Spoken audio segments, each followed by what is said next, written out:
Pagkahaba-haba man daw ng prosesyon sa simbahan din ang tuloy. Pero base po sa isang survey sa panahon ngayon, sa West na raw at hindi sa simbahan tumatakbo ang maraming nais magpakasal. Balita hatid ni Sherry Ann Torres.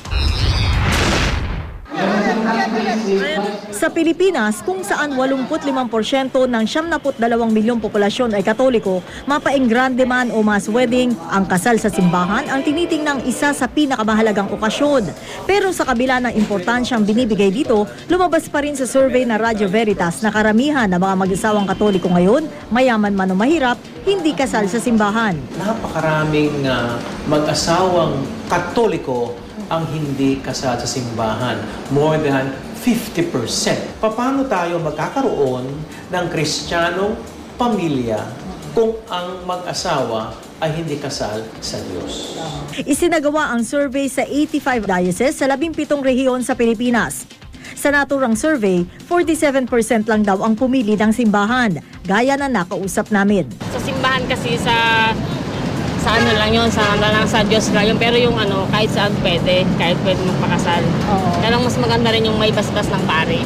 Paliwanag naman ng mga kasal sa huwes. Kasi walang pagkastos dun eh.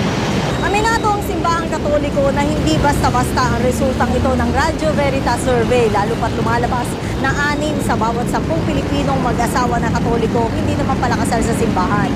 Paliwanag na isang socio-anthropologist, sa panahon ngayon mas independent-minded daw ang mga Pilipino at nakikisabay na sa agos na modernong paniniwala. Nagkakaroon ng erosion yung Catholic na values dahil sa influence ng Western secularism.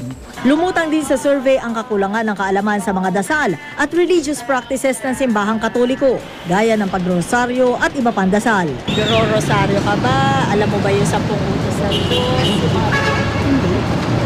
Hindi ko alam. Bakit? Hindi ko pa nasubukan yun.